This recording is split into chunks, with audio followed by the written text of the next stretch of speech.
Is the government hiding crashed UFOs beneath Wright-Patterson Air Force Base in Dayton, Ohio?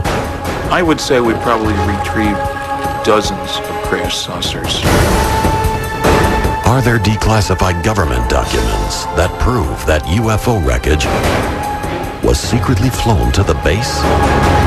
Reports claim anywhere from 14 to 16 bodies were recovered from the craft. For the first time on television, exclusive stories from deep behind the secrecy. I had a top secret SCI clearance. I've never told this story on TV before. Is there a conspiracy to hide UFO evidence at the highest levels of the U.S. government? Or is it all just a myth? If you want to know the truth about UFOs, Wright-Patterson Air Force Base would be the place to go. Join us as the UFO Files uncovers the facts behind the legend of Hangar 18.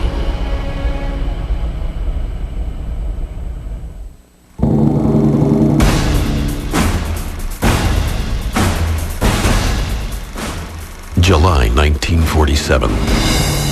Roswell, New Mexico. Wreckage of an unknown craft litters a field measuring almost a mile long and hundreds of yards wide. The U.S. Army sends trucks filled with soldiers to the location. Their mission, to secure and retrieve everything from the crash site.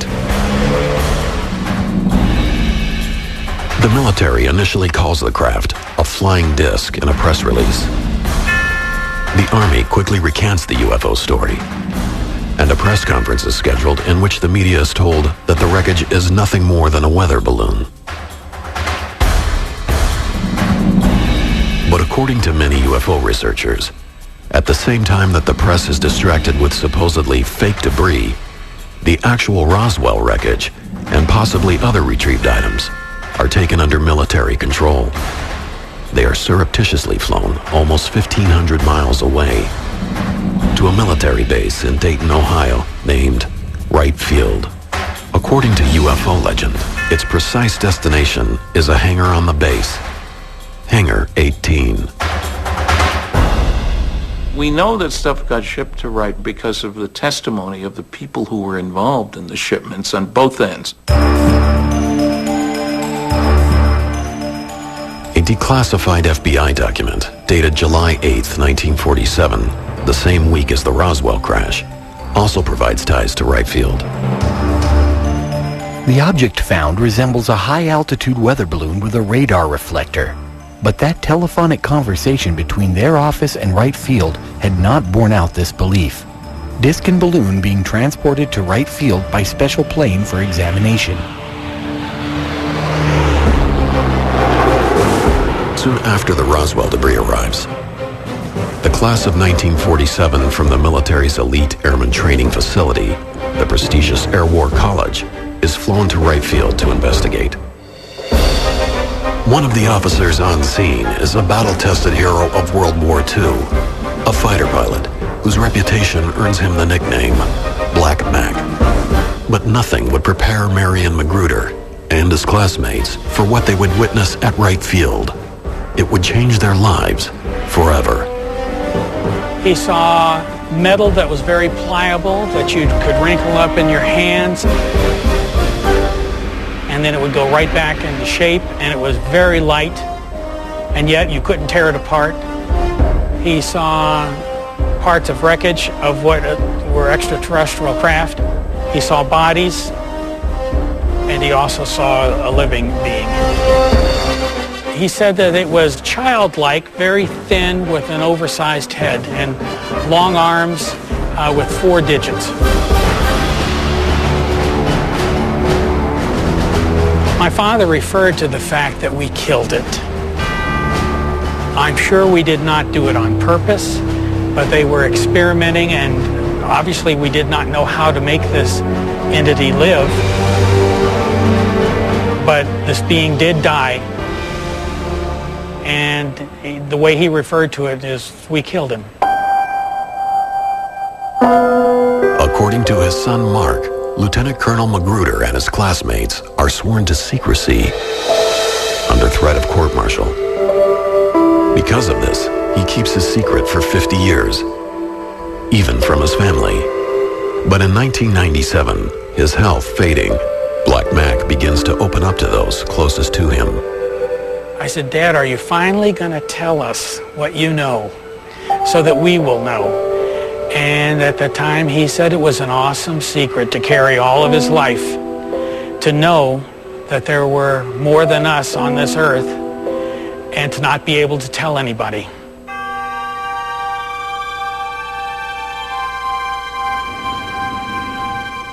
I've never told this story on TV before, and it's difficult to do it now because I want my father's legacy to be as honorable as his life was. And it's very important to me that you know that I'm telling you the truth as he absolutely knew it to be. He just needed to let us know, his children know, that we weren't alone. Black Mac Magruder's story is not an isolated tale. In fact, for more than half a century, similar stories have surfaced about UFO wreckage, alien bodies, secret underground cryogenic chambers, and a mysterious hangar at the base. Wright Field would grow and be renamed Wright-Patterson Air Force Base, but questions about the base and its legendary Hangar 18 would remain. Hangar 18 has always been a mystery at Patterson Air Force Base. If you want to know the truth about UFOs, about the craft, the debris, probably the records, Wright-Patterson Air Force Base, in my estimation, would be the place to go. If these claims are true, Wright-Patterson Air Force Base, one of the largest and most important in America's military, could be ground zero for recovered UFO material. All the information I have from all my sources says it was shipped here. And the people who actually worked at Wright-Patterson, who actually wore a uniform here, said it was here. Wreckage, entire pieces of the craft and whole sections of the craft, bodies were brought in. In fact, bodies were brought in on a regular basis from a number of different crashes from Roswell on. Not only was debris from many UFO crashes allegedly shipped to the base, but from the late 1940s until the end of the 1960s, all reports regarding UFOs were conducted at Wright-Patterson for the military's official UFO investigation, Project Blue Book. Wright-Patterson evolved into one of the most talked about bases in UFO lore. However, the Air Force's description of the base is much different. Really what makes Wright-Patterson unique is we are, by and large, focused on tomorrow. What is tomorrow's Air Force going to look like? What kind of airplanes will we fly? What kind of weapons will be on those aircraft? What kind of technology will be in the cockpit? We have the Air Force Research Laboratory here. We buy all of the aircraft in the United States Air Force through the offices that are here. We are responsible for all of the flight tests, all of the science and technology. We're also responsible for all of the major intelligence that's done for air and space. Some of the research that goes on in technology may be classified because we're trying to protect the technology that we develop to make sure that we provide our soldiers and our airmen the best advantage.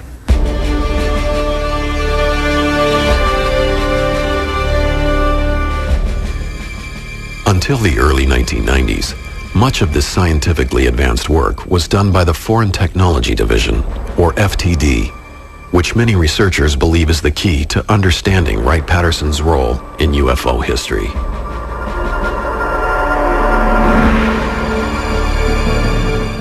The Foreign Technology Division was the Air Force unit that was responsible for scientific and technical intelligence as it applied to the air and space and missile capability of mainly the Soviet Union. They were there to prevent technological surprise.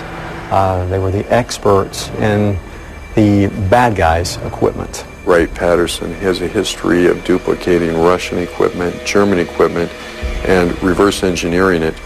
Why would they not do the same thing with extraterrestrial technology? And so there's no question in my mind that's exactly what we're doing. Coming up, a second major UFO recovery and a second secret trip to Hangar 18. He saw two bodies through the porthole slumped over.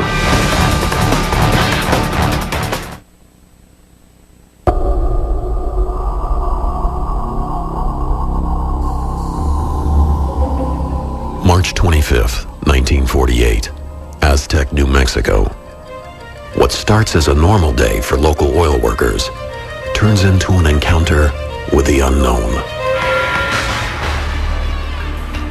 As they approach the western edge of the mesa, a large silver object grabs their attention. When the oil workers got to the mesa, there was a disc approximately 100 feet in diameter. Because the ship is found intact, it appears to be a landing as opposed to a crash.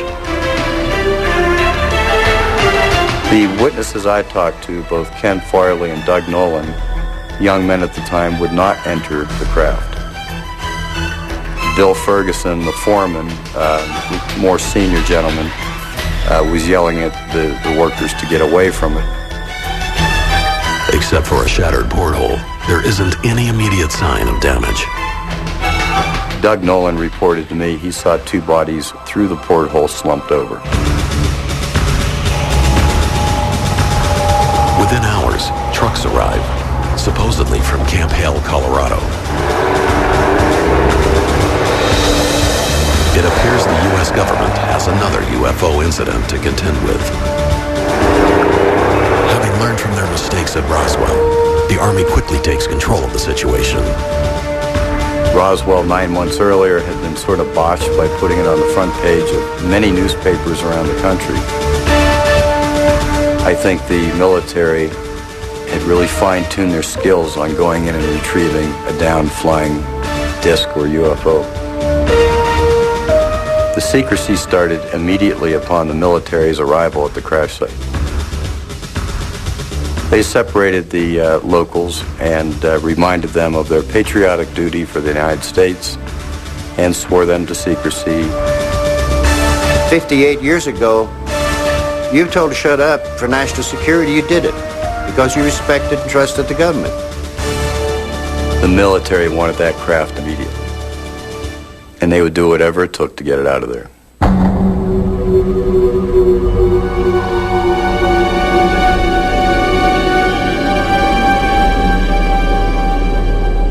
According to the eyewitnesses, the Army recovers between 14 and 16 badly burned alien bodies from the craft. The recovery team reportedly brings both the ship and the alien corpses to a local safe house, away from the media. Take it to the nearest military base where you can control access to it. And then you arrange to ship it to an appropriate place, depending on what you want done. But again, Wright-Patterson would be the eventual repository. Because of the number of alien bodies at Aztec, it is considered one of the most significant UFO retrievals to date.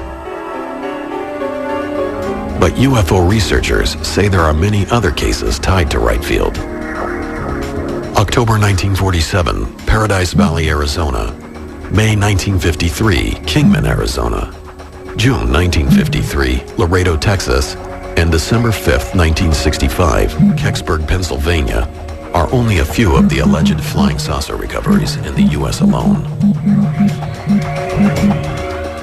No matter where a UFO lands, it seems all roads lead back to Wright-Patterson and Hangar 18. Wright-Pat was kind of a graveyard for some of these things, and probably put them in a holding pattern until technology got to where they could look at them better. But despite countless books and the public interest in UFOs, there was no official confirmation about alien aircraft at Hangar 18. Eventually, attention shifted away from Wright-Patterson.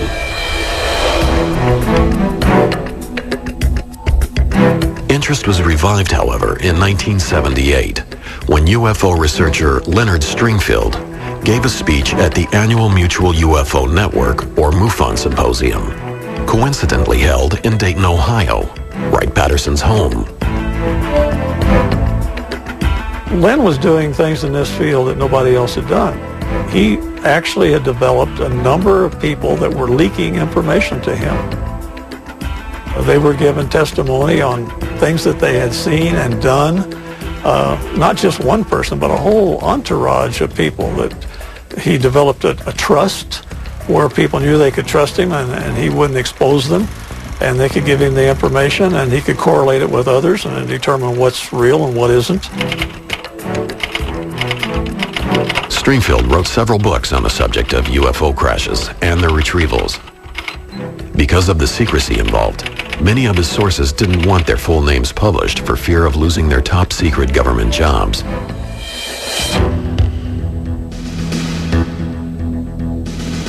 Among the stories of wreckage being stored at Hangar 18 at Wright-Patterson was a tale about a Navy pilot identified only as PJ, who, along with several others, accidentally entered a restricted hangar. For a brief 30 seconds, a disc-shaped object of metallic color, 15 feet wide and 8 feet deep, was seen. I cannot confirm anything other than it was there. According to Stringfield's research, they were confronted by the guards and quickly escorted out of the hangar. Once outside, we had reassured each other that the good old U.S. had developed, or had all along, flying saucers in service.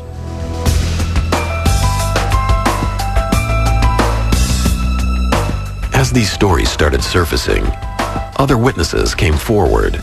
UFO researcher and Aberdeen, Washington police detective James Clarkson located June Crane, a former employee of Wright-Patterson from the Roswell era. She agreed to sit down with him for an audio interview in 1997, and Clarkson has consented to allow the History Channel to air this interview for the first time on television. Crane's story dates back to the early 1950s. According to the documents she supplied to Clarkson, she was a clerk typist with access to top-secret information. One afternoon, a lieutenant surprised her with a piece of unusual metal. He threw it on my desk, and he says, "June, you're a good wrecker. Tear that thing apart. Break that up." And I took it, and I bent it, and I twisted it, and I laid it back down, and it got right back to the same shape. So it's fairly thick, but it doesn't weigh anything. But it had no weight at all. It was like a feather. I said, "Well, what is it?" And he says, "Piece of a spaceship." He said, "I just come back from New Mexico, and I brought it with me."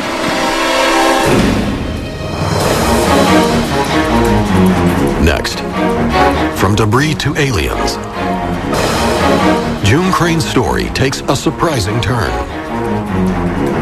He called them little green men. Then he described them as a greenish blue. And they were 4 foot tall, and they were dead.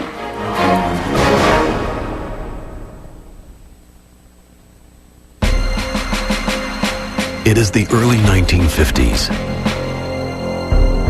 Wright-Patterson Air Force Base is at the center of America's high-tech war effort and the Air Force's most sophisticated technology. It is also home to the government's crash retrieval program, which these declassified documents describe as designed to capture for study non-U.S. space objects or objects of unknown origin. It was codenamed Project Moondust. Items retrieved by Moondust were then shipped to the Foreign Technology Division at Wright-Patterson. Project Moondust had to do really with us collecting space junk, things that would be falling out of the sky. When a Soviet satellite fell, when a piece of a Soviet missile or a space launch vehicle landed in an area that we could get to, it was important to glean as much of this equipment as possible so that we could study its technical makeup, its structure, and the components and so forth. It was not uncommon for examples of foreign air space and missile technology to be brought back here to Wright-Patterson, even fragments of them, if that's all that could be located. The situation is the same. Here's an unknown aerial vehicle coming down. Let's keep people away from it. Let's grab the wreckage ourselves, and let's lie about it so nobody knows what we've got. Standard practice. And it doesn't matter whether you're talking about airplanes or saucers. One Wright-Patterson employee who may have had access to information about these recoveries was clerk typist June Crane. According to Crane, her top secret clearance allowed her to witness high-level base information, including, she claims, classified files on UFO crash retrievals. In 1997, Crane told UFO researcher James Clarkson her story of downed alien aircraft. For the first time on television, the History Channel is airing that interview. There was 3 times that I'm aware of. I won't vouch for the 4th one because I wouldn't. Are these 3 crashes that you heard about while you worked at Wright-Patterson? Well, one was the Roswell, and then there was 2 other ones. So as of 1952, they knew about 3 crashes of vehicles that were probably extraterrestrial. Right. And then the one where they brought the 2 men into Wright-Patterson Air Force Base and put them in the icebox. I didn't see it because nobody was allowed to see it. Okay, when 2 little men... He called them little green men. Then he described them as a greenish blue. And they were 4 foot tall, and they were dead. And we're talking about non-humans. The non-humans, right. According to Clarkson, Crane had kept her silence for 45 years. At the time, she had been forced to sign a confidentiality agreement and was liable for a $10,000 fine. But by 1997, Crane changed her mind. In an email from Clarkson to UFO Files, he explains June had told him, "I'm 72 years old. What are they going to do, shoot me or put me in prison? I think I can handle either one." June passed away in 1998, but her testimony would appear to provide witness to alien bodies at Wright-Patterson. According to many in the UFO field, she is not alone. I have talked to a number of people and interviewed a smaller number at some depth who have said that there were bodies at Wright-Patterson Air Force Base and bodies recovered from Roswell. And remember, Wright-Patterson did have the capability of providing low-temperature storage for biological specimens. They had an anthropoid laboratory there, apes and monkeys and stuff like that. That's a great cover for aliens as well. Additional stories of aliens at Wright-Patterson can be found in the papers of Leonard Stringfield, the ufologist who specialized in crash retrieval. Most of Stringfield's eyewitnesses preferred to remain anonymous or simply go by their initials. One of them, an unnamed former naval intelligence officer, claims to have been present when alien bodies arrived in 1953. I saw the bodies at Wright-Patterson. I was in the right place at the right time when the crates arrived at night by DC-7. Stringfield also interviewed an anonymous Army officer who claimed to have witnessed another group of 4 alien bodies being brought to Wright-Patterson in 1957.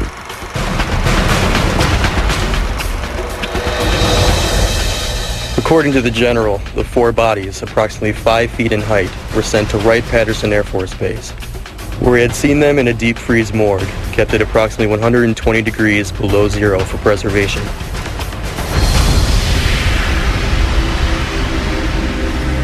Despite Stringfield's passion for the subject, many ufologists were frustrated by his unwillingness to reveal his sources' identities for additional confirmation. The UFO community was very interested, of course. Any hint of a crash always gets everybody's attention. But the fact that he wouldn't give his sources was really upsetting to a lot of the people because they wanted to run off and check for themselves. And rightly so, why not?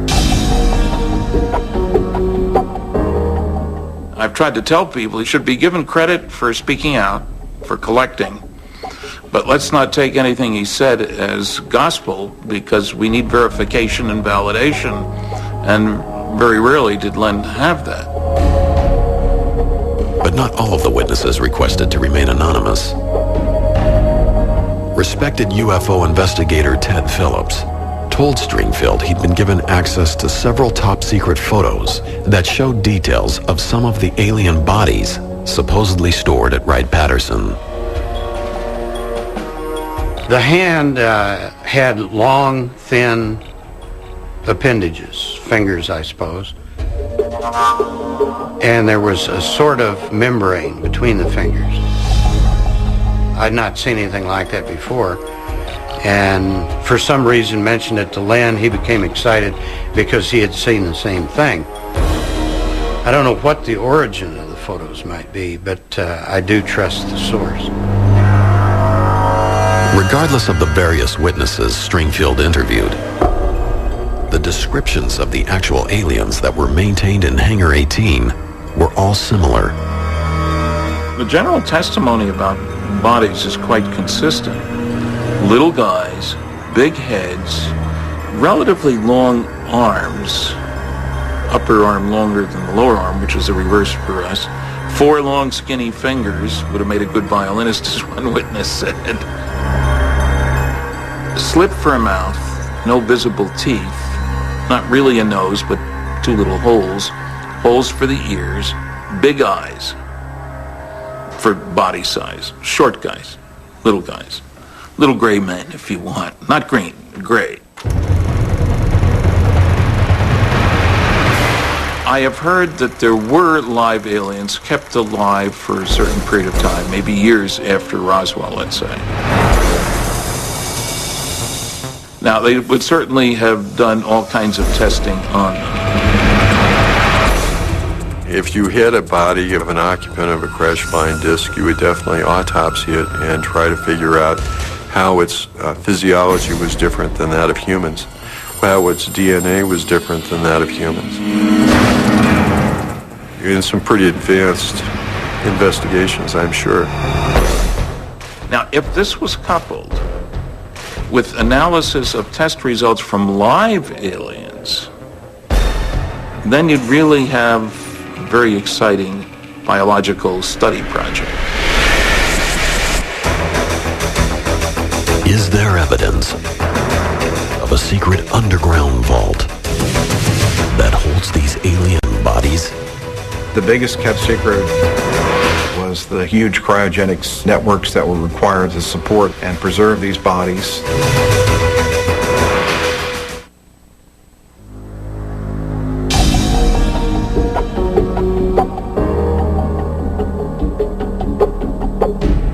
Wright-Patterson Air Force Base is a vast military complex. Officially, it employs 22,000 men and women and is the home of the 88th Air Base Wing, the National Air and Space Intelligence Center, and the Air Force Materiel Command.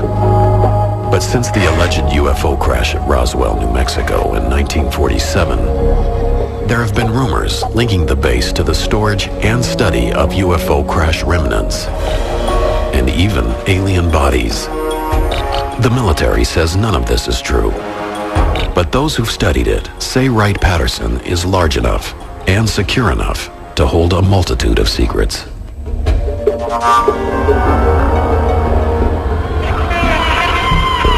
I spent 22 years in the military, about 6 years at Wright-Patterson Air Force Base. Author and retired Air Force Captain Robert Collins says he was a research analyst for the Foreign Technology Division, the FTD, the unit most commonly linked to UFO studies on the base. His official job was to analyze Soviet technology, but Collins has also spent years researching the link between UFOs and Wright-Patterson. In his book, Exempt from Disclosure, Collins determines the mystery of Hangar 18 may lie in a vast underground infrastructure hidden from the thousands of eyes that frequent the base. The reason you don't want to use hangars and the reason you want to use underground vaults is because you want to keep things under cryogenic temperatures and you want to keep it cold, and you want to keep it secure, then the underground vaults would be the ideal place to keep it. Now, we do have a lot of evidence that supports the idea that these vaults were there.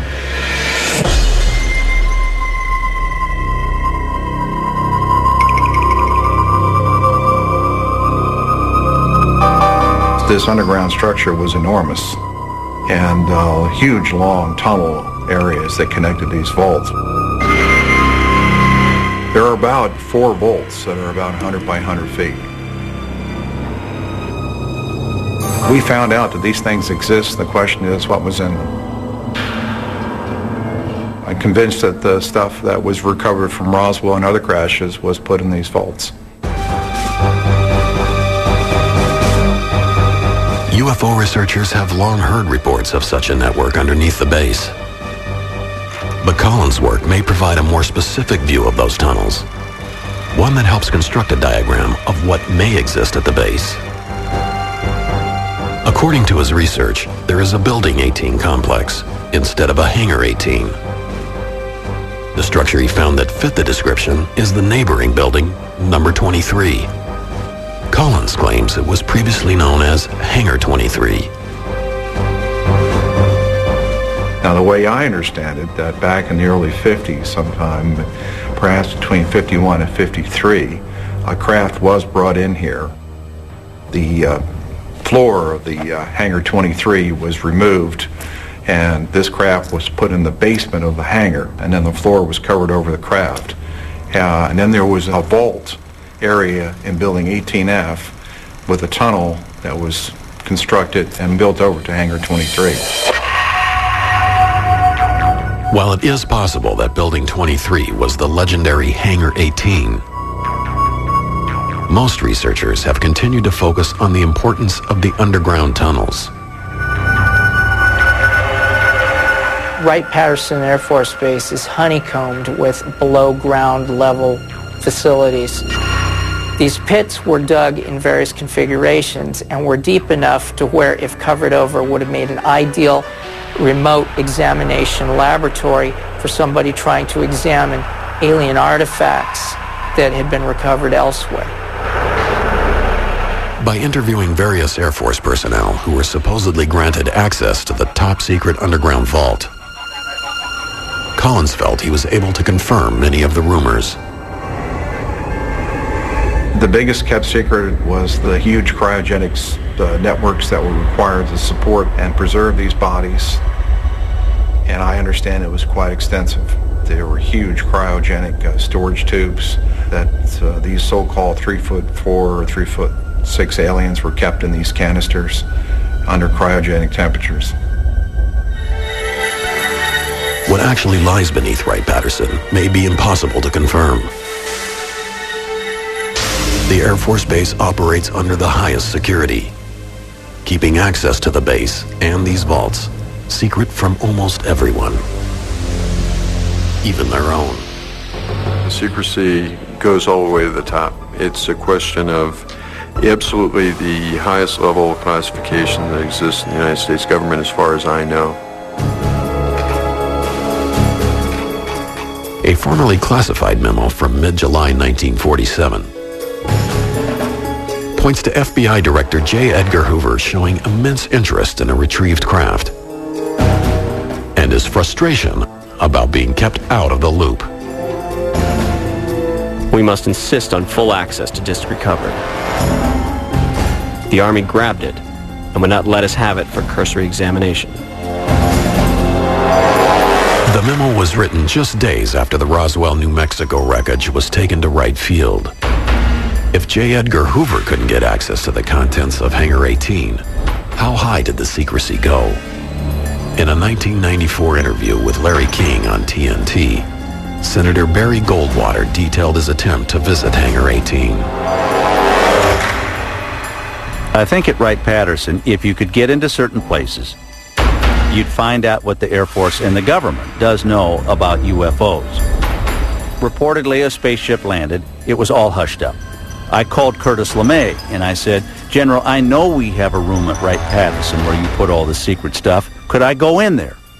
Well, I've never heard General LeMay get mad, but he got madder than hell at me, cussed me out and said, "Don't ever ask me that question again." How much was there, we don't know. Whether it was just documents or specimens or pieces, nobody knows. But the story dates back to Goldwater, and I think there's almost no question that it's a very true story. Next, unexplained lights over Wright-Patterson have Dayton on alert. Are they proof that there are UFOs on the base? Two policemen chased it. They felt it was heading for Wright-Patterson Air Force Base.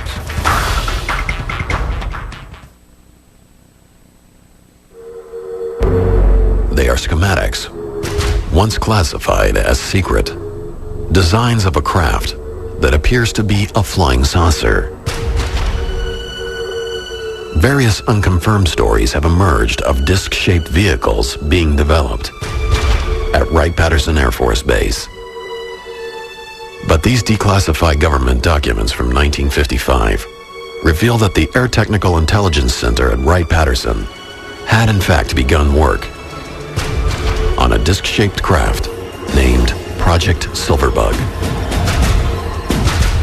It was a circular aircraft about 35 feet in diameter, had a crew of one pilot, and was capable of a vertical takeoff at about 2,000 miles an hour.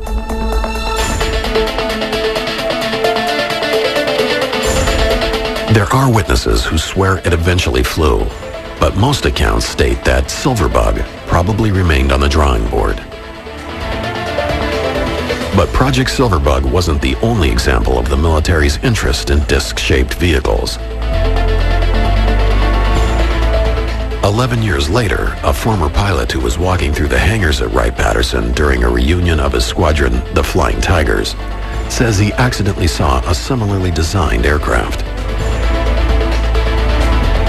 Mr. Warren Botts, who had an inquisitive mind at the time, was going through these different hangar bays. When he got to hangar number 4, Bay E, he went through the doorway there. There was an armed guard at the facility who did not see him in the beginning. He started approaching the port main landing gear to investigate it, and that's where the guard stopped him, questioned his authority, and told him he was not supposed to be in there. But he did see a very large monster, his words, of an aircraft that was 116 feet in diameter, at least 12 feet off the hangar floor. Although the name of that specific project has never been disclosed, the U.S. military was apparently interested in a craft that could have looked like this. With Wright-Patterson's history of reverse engineering foreign technology, is it possible that some of the military's advances were gained from retrieved UFOs? I think we've made a great deal of effort to learn bits and pieces based on both the recovered wreckage and the instrument data from tracking UFOs. I don't think we've yet learned how to duplicate that technology overall, that is to build something that could fly the way saucers or motherships do. If you're given Christopher Columbus an unlimited budget in 1493 and a nuclear submarine and say, "Chris is your reward, here's this great nuclear submarine and an unlimited budget, I need 2 more of these."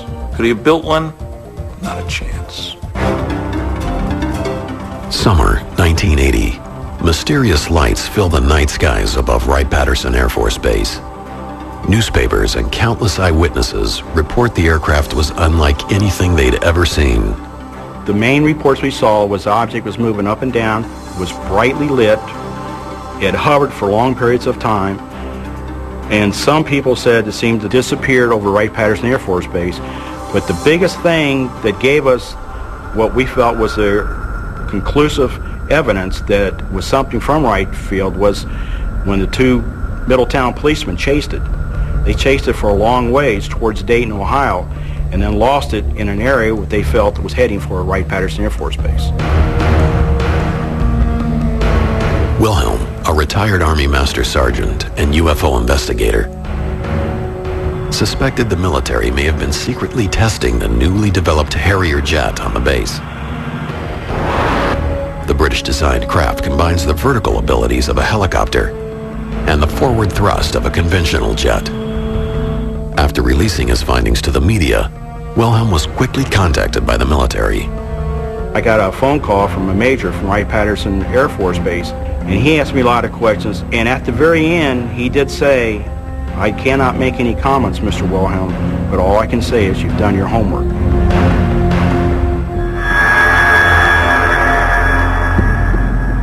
So a lot of things that people think they see that's strange doesn't mean that it's a craft from another world.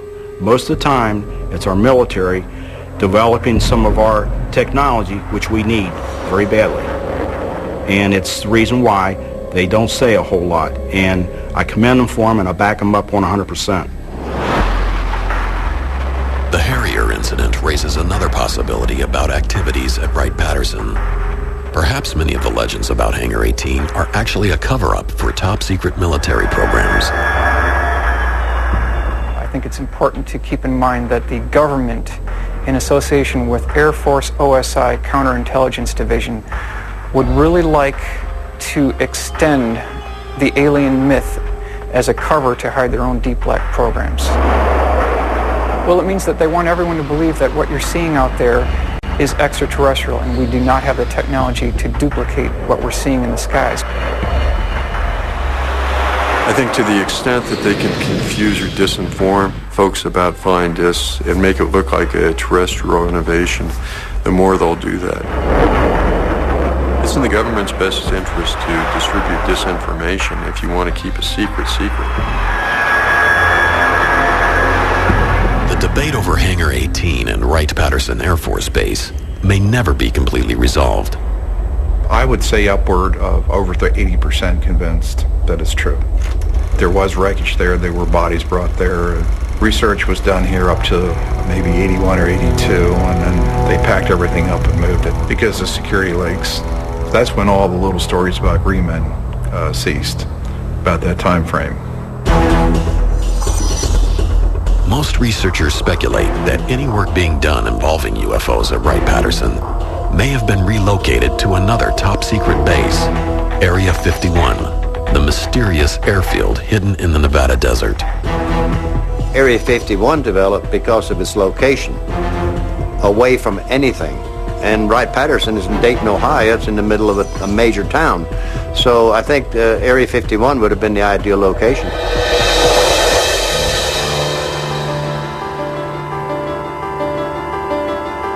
Officially, the government won't confirm that any actual UFO wreckage exists at all. Despite the denials, there are government documents that indicate that wreckage from Roswell and other mysterious crashes were shipped to Wright-Patterson for purposes of examining the debris. Government programs existed that show the airbase had an interest in gathering any foreign space vehicles it could locate. And there is testimony that the government wants to keep all of this under wraps, even from some of its most prominent officials. But why? What is the truth behind the legend of Hangar 18? Nobody can conclusively prove without hard evidence that we do have alien bodies. It's all just rumor and speculation. It's so much more romantic to think that we have it is, but again, no concrete physical evidence has appeared after 60 years of this mystery. There really was a Roswell spacecraft, and there really were other UFOs that were recovered by forces loyal to the United States. It's just that the classic Hangar 18 was more of something that you would see in the movies, and it was part of the rumors that circulated the UFO community for well over 35 years. The bottom line is that since we've collected flying discs, we're not going to throw them away. They either exist at Wright-Patterson or they exist in an underground facility somewhere in the U.S. West. Wherever it is, they exist in a warehouse under U.S. control, and they haven't been thrown away.